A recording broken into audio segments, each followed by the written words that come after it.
Sa akin lang naman, gusto ko malaman kung saan napunta yung incentives ko po na yun.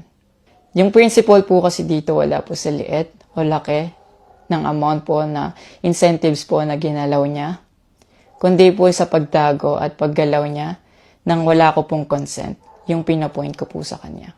At yung about sa red flag daw po si Chloe na sinabi ng mama ko, hinusgahan niya po agad si Chloe sa pananamit at sa pag-akto po niya. Magkaiba po ng kinalakihan.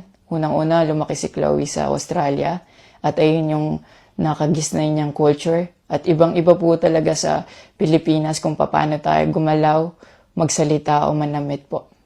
At yung about po sa yung mauubos po yung anak ko, nasabi po ng mama ko.